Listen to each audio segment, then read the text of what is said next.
अस्सलाम वालेकुम स्टूडेंट्स। हमने स्टार्ट करना था चैप्टर नंबर 12 लूप कंस्ट्रक्ट के नाम से।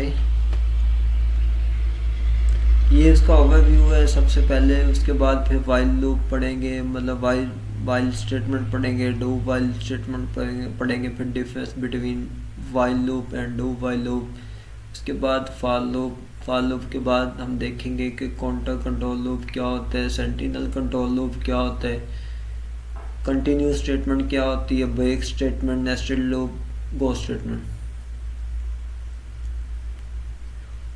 सबसे पहले ओवरव्यू की तरफ आते हैं कि हम फॉर लूप पढ़ते क्यों हैं। अब अगर हमें कहा जाए कि आपने एक स्टेटमेंट है, सपोज अपना नेम है, वो 10 टाइम पॉइंट करवाना है, तो मुझे अलग से लिखना पड़ेगा पॉइंट, उसके अंदर डबल कोट्स के अंदर रमज़ान, पॉइंट रमज़ान या कोई भी नेम।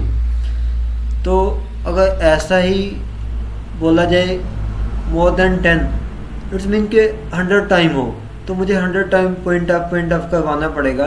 इट्स मीन कि ये डिफ़िकल्ट काम है, पॉसिबल नहीं है। तो इस काम को करने के लिए हम लूप पढ़ते हैं, जैसा कि ये ओवरव्यू में दिया गया है कि very often we will want to do something more than one. जिस तरह ये एक से ज़्यादा मतलब ये हा पॉइंट करवाया हुआ है, इट्स मीन कि अगर यही आपने 100 टाइम करना हो तो बहुत डिफ़िकल्ट है। देखो ऐसे आपको पॉइंट एफ के अंदर लिखना पड़ेगा कोई भी नेम, कोई भी स्टेटमेंट जो आपने पॉइंट करवानी, इट्स मीन कि एक्चुअल जो है ये पॉसिबल नहीं है। तो लूप की तरफ आते हैं। लूप एक स्टेटमेंट या मोर देन वन स्टेटमेंट को एग्जीक्यूट करने के लिए, आइटरेट करवाने के लिए या रिपीट करवाने के लिए हम क्या पढ़ते हैं, लूप पढ़ते हैं। ये एक स्ट्रक्चर है जो कि स्टेटमेंट को रिपीट करता है। स्टेटमेंट एस मीन के स्टेटमेंट 1 भी हो सकती है, स्टेटमेंट 2 भी हो सकती है, 3 भी हो सकती है, मतलब मोर than one statement. It's mean के स्टेटमेंट का सेट ऑफ स्टेटमेंट हो सकती हैं, या स्टेटमेंट का क्या हो सकता है, ब्लॉक हो सकता है।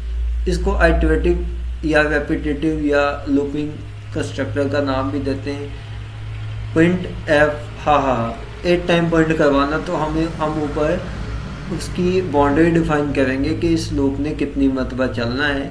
जितनी मरतबा हम उसे ये हम किस चीज़ से मैनेज करते हैं कि एक लूप ने कितनी मरतबा आइटरेट होना है, हम काउंटर वेरिएबल से मैनेज करते हैं।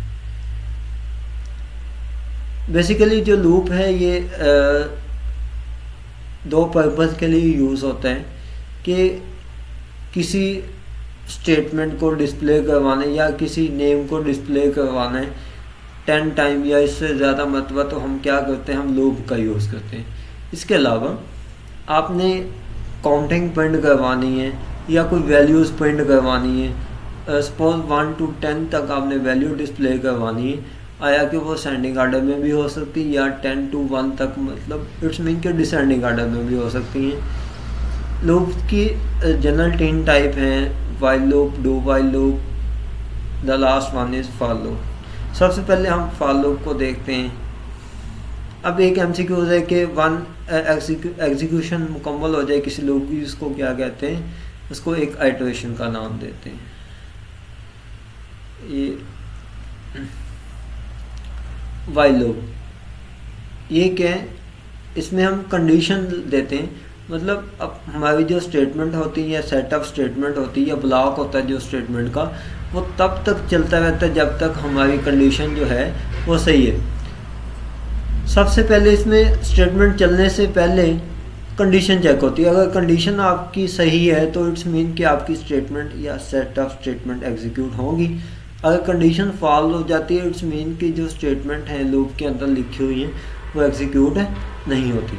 इसके सिंटैक्स को देखते हैं। वाइल के बाद कंडीशन आती है। कंडीशन मीन कि हमने बाउंड्री डिफाइन करनी है कि स्टेटमेंट ने कितनी मरतबा चलना है। और इसके बाद कर्ली ब्रेसेस के अंदर इसकी स्टेटमेंट आती है। कर्ली ब्रेसेस के अंदर क्यों देते हैं, हमें पता चल जाए कि यहाँ से स्टेटमेंट का जो ब्लॉक है वो स्टार्ट होता है, कहाँ पे स्टेटमेंट का ब्लॉक जो है एंड होता है। अगर आपके पास एक ही स्टेटमेंट है लूप के अंदर, तो इट्स डिपेंड ऑन यू कि आप कर्ली ब्रेसेस यूज़ करें तब भी ठीक है, अगर ना करें तो तब भी सही है। इसकी वर्किंग की तरफ आते हैं। सबसे पहले क्या होती है, कंडीशन वैल्यूएट होती है, मतलब कंडीशन चेक होती है। अगर आपकी कंडीशन ठीक है तो आपका कंट्रोल जो है वो लूप की बॉडी के अंदर इंटर हो जाता है। बॉडी के अंदर यहाँ पे स्टेटमेंट लिखी हुई है किसी लूप की। जब कंडीशन सही है इट्स मीन कि उसकी स्टेटमेंट या सेट ऑफ स्टेटमेंट एग्जीक्यूट होंगी। एग्जीक्यूट होने के बाद फिर लूप के अंदर जो काउंटर वेरिएबल यूज़ किया हुआ है उसकी वैल्यू या तो इंक्रीज़ होगी या डिक्रीज़ होगी, मतलब उसकी वैल्यू अपडेट होगी। उसकी वैल्यू अपडेट होने के बाद फिर वो कंडीशन चेक करेगा, अगर कोई कंडीशन वो ठीक है फिर दोबारा तो फिर आपकी स्टेटमेंट या सेट ऑफ स्टेटमेंट चलेंगी। मतलब इट्स मीन कि आपकी स्टेटमेंट या सेट ऑफ स्टेटमेंट उस वक्त तक एग्जीक्यूट होती रहेगी जब तक आप लोगों की कंडीशन जो है जो आपने डिफाइन की है वो ट्रू होती है। जैसे ही कंडीशन फॉल होती है तो आपका कंट्रोल, आपका लूप टर्मिनेट हो जाता है। इट्स मीन कि उसके अंदर सेट ऑफ स्टेटमेंट जो लिखी है वो चलना बंद हो जाती है। अगर लूप का कोई एंड पॉइंट ना हो, इट्स मीन कि इन्फिनाइट लूप हो, उसकी कोई लिमिट ना हो, तो उसको क्या बोलते हैं, इन्फिनाइट लूप बोलते हैं। ये इसके फ्लो चार्ट की तरफ आते हैं। सबसे पहले क्या होती है कंडीशन, ये कंट्रोल ऊपर से कहीं से आता है, उसके बाद कंडीशन वैल्यूएट होती है। अब कंडीशन दो ही पॉसिबिलिटी हो सकती है, या कंडीशन आपकी ट्रू होगी या क्या होगी, फॉल्स होगी। अगर फॉल्स है तो आपका कंट्रोल जो है वो लूप की बॉडी से बाहर जो स्टेटमेंट लिखी हुई उसकी तरफ क्या हो जाता है, शिफ्ट हो जाता है। अगर कंडीशन ट्रू है तो इट्स मीन के लूप की बॉडी के अंदर जितनी स्टेटमेंट लिखी हुई वो एग्जीक्यूट होंगी। अब फिर यहाँ पे क्या होगा, इसकी वैल्यू जो है काउंटर वेरिएबल की वैल्यू अपडेट होगी। अपडेट होने के बाद फिर कंडीशन वैल्यूएट होगी। अगर कंडीशन सही है तो फिर set of statement. It's mean के सेट ऑफ स्टेटमेंट उस वक्त तक एग्जीक्यूट होती रहती हैं जब तक कंडीशन जो है ट्रू रहती है। जैसे ही कंडीशन फॉल्स होती है तो कंट्रोल जो है ये आगे शिफ्ट हो जाता है। हम आते हैं एमसीक्यूज की तरफ। Body of the while loop with multiple statement and with, जब एक लूप के अंदर एक मोर देन वन स्टेटमेंट हो तो किस से एंड किया जाता है, ये राइट बेसिस से इसको क्या किया जाता है, एंड किया जाता है।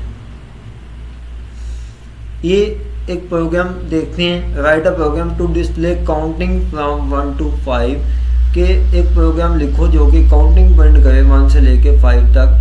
तो इसके कोड की तरफ आते हैं। ये हेडर फाइल इंक्लूड की हुई है। हेडर फाइल आपको पता है कि किस लिए यूज़ होती हैं। अब यहाँ से हमारे मेन फंक्शन की बॉडी, मेन प्रोग्राम की बॉडी स्टार्ट होती है। ये हमने कमेंट पास किया हुआ है डिक्लेयर वेरिएबल, ताकि यूज़र को पता चल जाए कि यहाँ पे वेरिएबल डिक्लेयर किए हुए हैं, बट एक्चुअली इसका इफेक्ट प्रोग्राम की वर्किंग पे नहीं होता।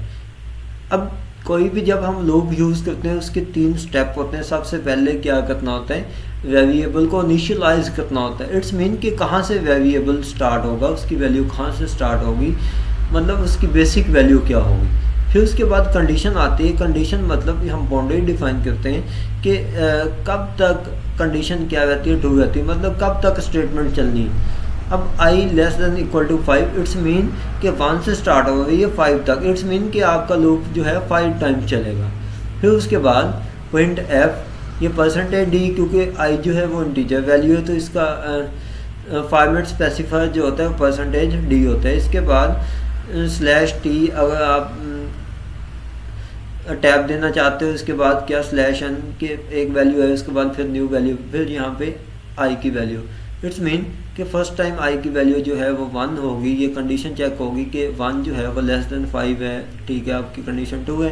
इट्स मीन कि जो स्टेटमेंट लिखी हुई इसके अंदर ये चलेंगे एग्जीक्यूट। तो फर्स्ट टाइम n की वैल्यू 1 पॉइंट होगी। 1 पॉइंट होने के बाद फिर यहाँ पे i की वैल्यू अपडेट होगी। i++ मीन कि i की वैल्यू एक बढ़ जाए। जब वैल्यू अपडेट होने के बाद फिर कंडीशन वैल्यूएट होगी, क्या i की वैल्यू जो 2 हुई है वो लेस देन 5 है, जी लेस देन 5 है, कंडीशन 2 है, तो ये n यहाँ पे वैल्यू पॉइंट हो जाएगी यहाँ पे। फिर इसके बाद ऐसे ही 5 टाइम अप टू 5 टाइम चलेगा। 5 टाइम चलने के बाद फिर i की वैल्यू 6 हो जाएगी। यहाँ पे कंडीशन क्या होगी, फॉल्स होगी, क्योंकि 6 लेस देन भी नहीं होता, इक्वल टू भी नहीं होता 5 के। इट्स मीन कि ये जो सेट ऑफ स्टेटमेंट दोनों ये एग्जीक्यूट नहीं होंगी, तो यहाँ से डायरेक्ट ही जो कंट्रोल है ये यहाँ पे शिफ्ट हो जाएगा गेट ch। अब इस प्रोग्राम को चला के देखते हैं, रन करके देखते हैं कि क्या जो प्रोग्राम जो हमारा है, क्या जो हम इससे रिज़ल्ट एक्सपेक्ट कर रहे हैं कि ये रिज़ल्ट इसके आते भी या नहीं। सिंपली इसको यहाँ से कॉपी करते हैं, यहाँ से इसको कॉपी करते हैं। कॉपी करने